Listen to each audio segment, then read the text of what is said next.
Jackson. Taking care of kids, that's the mission of researchers at the University of Wisconsin Carbone Cancer Center. Their hard work and passion for children have helped bring the cure rate for pediatric cancer to 80%. But head researcher Dr. Paul Sondel knows. We're not done yet. We've got to come up with better treatments. You have to be putting those in culture in order to be able to plan to have the cells you need for the experiment.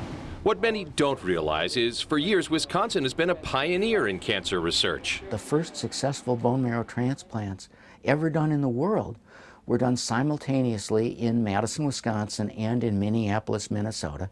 Also in Wisconsin is the MACC Fund.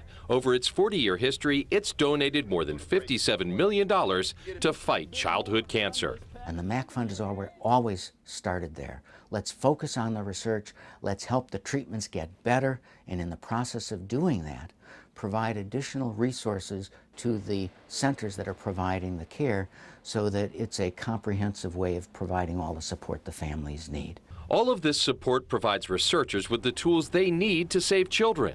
Every day is incredibly rewarding, and every day I get to work with people who come to work knowing that what we're doing really makes a difference because we see it happening. Dr. Sondel has been at it for more than 47 years. But even in the mid-70s, even though a fraction of children with cancer seemed to be living and surviving their treatment, we weren't using the word cure.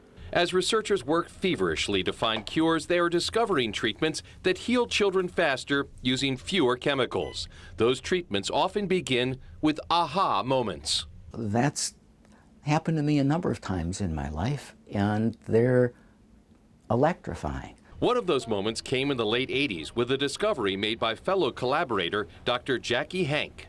If she coated the cancer cells with an antibody, the white blood cells could kill the cancer cells better.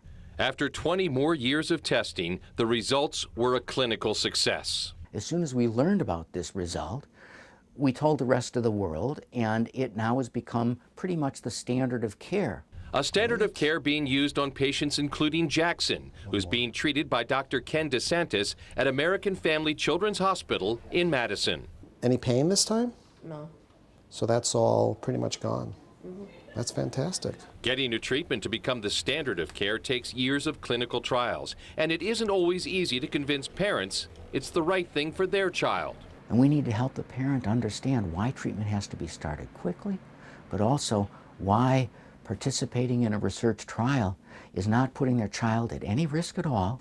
Trials also lead researchers to natural ways of fighting cancer. One of the terms that continues to make headlines is immunotherapy. That if we could activate the immune system in a way that turns it against cancer, we might come up with far better results with much less toxicity. Chemotherapy is that toxic mix of chemicals that traditionally has been used to kill cancer. But chemo can damage a person's DNA, and that can mean more health scares down the road. Anywhere from 1% to as many as 15% of the children that have been cured risk getting a second cancer much earlier in their adult life. Sondel and his colleagues see a future where immunotherapy is part of the treatment for most cancers. I think it's not that far off. 10 years, maybe even sooner. For patients, including Jackson, it seems to be working. His last scan was clear. So you finished your 4th course of immunotherapy. Went pretty well? Yeah.